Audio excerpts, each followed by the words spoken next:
Hey, world studies students, how we doing? Hopefully everyone keeping warm and cozy in these crazy weather we're having.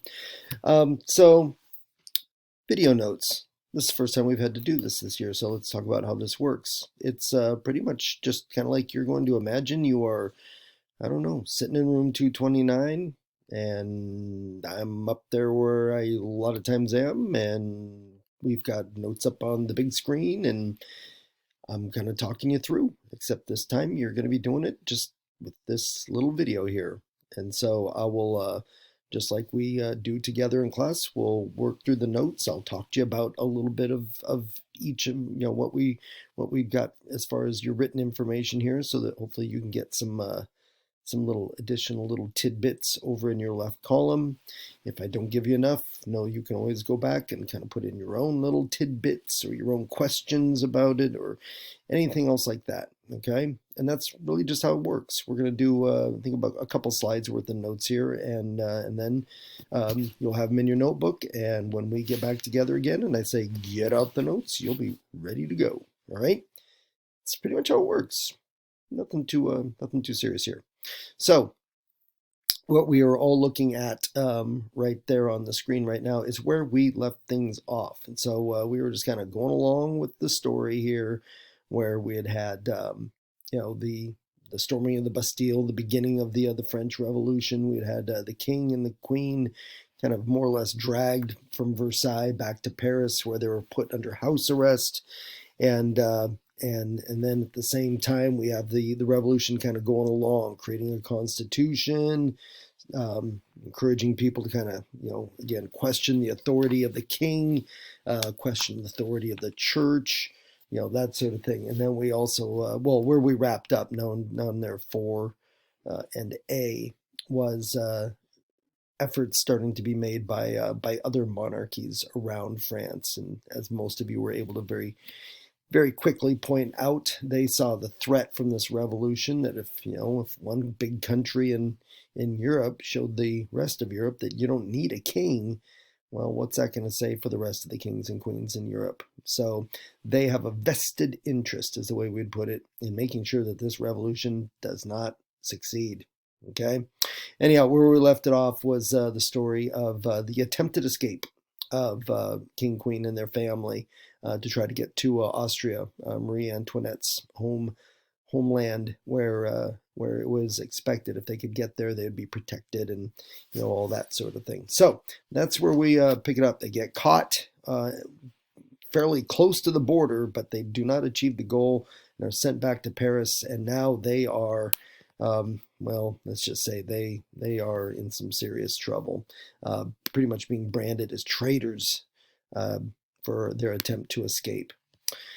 In the meantime, while all of that is going on, again, there's kind of trouble all around France with these different countries that are creating issues, and one of them, um, basically Austria, because of just that that family connection, and there is the one that the National Assembly is. It really is. They have spies that are telling them that Austria is getting ready to go to war. Looking back now, we're not too sure those spies had really accurate information. Doesn't matter. In the end, the assembly, like it says there, they decide not to wait. Sometimes there's that whole thinking that the best thing, you don't wait to be attacked. You take the initiative and you attack. Sometimes that might throw off, your enemies, kind of catch them by surprise. And so the National Assembly, this group that is governing the country more or less right now, they don't wait to see what's going to happen, and so in doing so, France in effect declares war against Austria. All right, and then one of Austria's close friends, their allies, Prussia, that sits kind of up north of Austria in Europe, they also jump in. Then once France declares war on Austria, Prussia says, Austria, we've got your back. And they jump in as well. So now all of a sudden France is fighting against two decent sized countries here in Europe. Both of them are controlled by monarchies. And so both of them, again, they have that whole, there's a reason why they want to go after the revolution. All right. Um, and the war does not go very well for France. They immediately begin to lose a number of battles as the French army, kind of like French Revolutionary Army, goes and meets the Austrians and the Prussians in battle. Um, it's not enough to. It's not like we're saying that France lost the war, but France is in effect in the process of losing the war, and this is shines a kind of a spotlight on the National Assembly, making it look like they're not doing a very good job of leading. And so that's where we have these groups that kind of rise up. They're all revolutionaries. Okay, these aren't like the king's people. These are also people who had supported the revolution from the very beginning. But some of them who take a more extreme view of the revolution that we call the radicals. And then another political group within the revolution called the Paris Commune. They rise up and pretty much kind of like just are able to wrestle political power, away from the National Assembly, and they take control over the French government. Okay, one of the first decisions made by the radicals in the Paris Commune is that this idea of still having a king, even though the king really doesn't have any power, and at this point the king is kind of locked up. Their first decision is, this is silly. We're just the king is a traitor anyway. We're just going to get rid of him, and so they pretty much force King Louis to surrender the crown and basically declare that the monarchy in France is dead, is no longer. Okay, and to kind of put the exclamation mark point on that, they put King Louis on trial. Like it says there, he is accused of crimes against his own country, his own people, and the main accusation is that he was going to escape with the family to Austria and then help Austria basically to fight a war against France. Okay, there's no real evidence that is what was going on. I mean, you could kind of pull that out of everything, I suppose. It's like, well, you were trying to escape to Austria. You can't deny that. So then it just kind of leads to, so what did you think you were going to do once you get there? Were you just going to retire to the countryside, or were you going to try to get yourself back in power and use, and have Austria help you to do that? So he has a hard time defending himself, and probably doesn't matter. Really, the odds that he would have been found innocent were slim to none. And so he is found guilty, and he is given the death penalty. He is going to be among the first who will be executed, making use of this new invention by Dr. Guillotine. It's kind of the story behind the guillotine is kind of an interesting one, mainly in that it was seen as a part of the French Revolution because it equalized execution. Prior to the French Revolution in France and in a lot of other countries, if you were found guilty of a crime that was going to give you the death penalty, how you were executed was going to depend on your social class. If you were rich, mighty, powerful, something like that, beheading was usually going to be the execution, because beheading, by its very nature, typically was pretty quick and painless. If you were found guilty of a crime that deserved the death penalty, and you were of the lower classes, a lot of times your death sentence is going to involve torture and all kinds of stuff that's going to result in a lot of suffering before you finally die. And so one of the aims of the French Revolution, again, trying to recreate France into a more equal country, trying to eliminate inequality, is to come up with a method of execution that would be used for everyone, whether they be rich and mighty or whether they be the most humble peasant. And that is where the guillotine is born. And on top of that, it is seen as a very humane form of execution. If that machine has worked properly, functions properly, death is almost instantaneous when that blade comes down. and takes the head off of the victim who's lying on it. And so, to them, the just even the very nature of how they're going to execute people, including the king, is a sign of the new society, the new world that they're creating in France. Okay. My little quote over there on the side, that's kind of, when some people thought that, as far as King Louis, I mean, think about what you've learned about him, and I mean, I'll let you ponder on that. Did he deserve to die? This guy who never wanted to really be king. And, but to the revolutionaries, it's kind of like, as long as his heart was beating, there was a chance that he might try to come back and reclaim the throne. And so, and they're thinking that, well, it's that quote, I mean, there can be no revolution while he's alive. And then Marie Antoinette, the following year, same charge, treason, and likewise is found guilty and also beheaded by guillotine in 1793. Remind me to tell you the story of their 4 kids.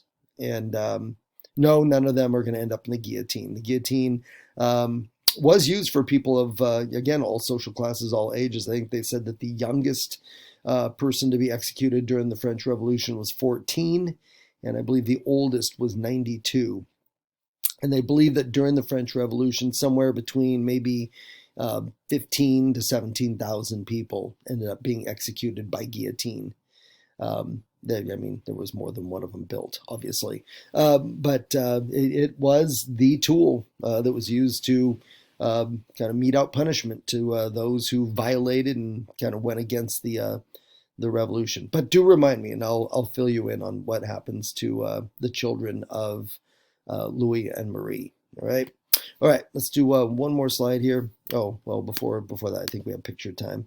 Yes, there's a little drawing that shows the execution of King Louis, and was, as usually was the tradition, was that after the execution of prisoners, their head would be pulled up and displayed for the audience, for all the crowd that was usually there to watch. This picture only shows kind of mainly soldiers there, but there would have been a large crowd of citizens as well to witness the execution of Louis, and then the execution of Marie Antoinette shown there. And so, yep, they die almost about within a year of each other. All right. Section G will start on to what comes to be known as the Terror. And a quote there, not my own, but pretty much a quote that refers to this is where the French Revolution is going to kind of lose control over itself. And what's going to start out as a revolution that's supposed to be bringing, equality and a better life to the majority of the French population, that third estate, is going to watch things just spin out of control and end up with a revolution that in many ways does not end up achieving its goals. All right. So let's start off with here. We're just going to go down the bottom of this slide. I'll give you about we'll be done under 20 minutes. So no big surprise here that other countries around France are likewise going to now declare war, especially after word of King Louis's death. His execution is made public and starts getting around. To them, this is now not even just kind of a little bit of fear. This is absolutely intolerable at this point. They cannot allow this revolution to go on, and so you're going to have a number of countries now who will band together to try to bring the revolution to an end. Within the revolution, again, we have those radicals who are now kind of running the show, the Paris Commune playing their role. These political groups that are part of the revolution itself, all the leaders and that sort of thing, and they will also during this time create this other kind of sub organization within the leadership of the revolution, call themselves, like it says there, the Committee of Public Safety, which sounds like a really kind of, what we call an innocuous kind of a name. I mean, it sounds like, all right, it's a group of people. It's going to make sure everyone, going to stay safe out there in the streets, and that, Paris and the rest of France remains pretty much under control. Really, when you see those words after there, to protect the revolution, that is going to become more and more the purpose of the Committee of Public Safety. They are going to be a small group that's going to be running it. And here is where Mr. Robespierre is really going to make his name known, because he is the leader of the Committee of Public Safety. And these are going to be a group of people who are going to see it their responsibility to do everything and anything to make sure that the revolution survives. And so we'll just leave that at that right there. But that's what's going to end up leading to the terror. Okay, that will stop spinning. There we go. And this is where the revolutionaries kind of turn on themselves. Where people are kind of listening in on other people's conversations. Everyone is on the hunt for anyone who doesn't seem like they are, 1,000% in support of the revolution. If you say anything that could be even accidentally construed as being non-supportive or maybe critical of the revolution and the revolutionary leaders, you're setting yourself up for execution. Okay. And once you're accused, it becomes very, very difficult for you to be able to come up with the witnesses to try to prove your innocence. It's almost like you are guilty until you are proven innocent. And there's going to be thousands and thousands of people who will be accused of being anti-revolutionary and will not be able to basically to prove that they're not, that they haven't done what they're accused of. Okay. So there's almost like this paranoia. And to the revolutionary leaders, I mean, again, you have to think about it. All these countries are declaring war on France. All these countries are just saying it right out loud. We're not going to stop until this revolution has been squashed, that it's gone. And so it creates this sense that everyone's out to get us, kind of thinking amongst the leadership of the revolution. And they grow paranoid. And out of that paranoia is going to be this accusing, just hundreds and then thousands of people of either plotting against the revolution, not supporting the revolution. You just never ever, if you were living during these times, during the times of the terror, you did not want to be accused of being anti-revolutionary, because it was like a death sentence. Okay, and that is where that term, the terror, comes from. This is going to just strike fear into all French people. Whether you were a supporter of the king, whether we're a hardcore supporter of the revolution, everyone's on edge. Everyone, you hear stories about people who just make up accusations to get back at someone that they have maybe some kind of a grudge against, someone that said something bad to them, 10 or 20 years ago, and they've never forgotten it. Well, here's their chance to get even, just lodge an anonymous complaint that you heard this person, at a cafe or something, and they were complaining about the revolution had gone too far, and the guillotine is evil, and boom, I mean, that person is being hauled away to be questioned and potentially to be executed. Okay, that's the terror. All right, and then we'll wrap it up here. Just trying to show that they can, kind of walk and chew gum at the same time. The Committee of Public Safety is also desperately trying to raise a large army. France already has a decent sized army, but now they're running the threat of being attacked basically from almost every side, north, south, east, west. A little bit difficult because, of course, they're on the Atlantic Ocean or the English Channel. But every other direction, they are facing the threat of attack and potential invasion. And so the Committee of Public Safety is in charge of trying to get together enough to defend the country itself. All right. And that will pretty much take us to where, when we get back together in class and head on towards finishing the notes, we're getting down toward the end. And we'll talk about how and why the revolution comes to an end. introduce you to Napoleon Bonaparte and get the rest of that all taken care of. But that's about 20 minutes for you, and I think that's enough time to call it for this round. All right. So hoping to see you soon in class. Really am. Kind of get used to seeing you guys. So, but until we do, stay safe and take care. Bye.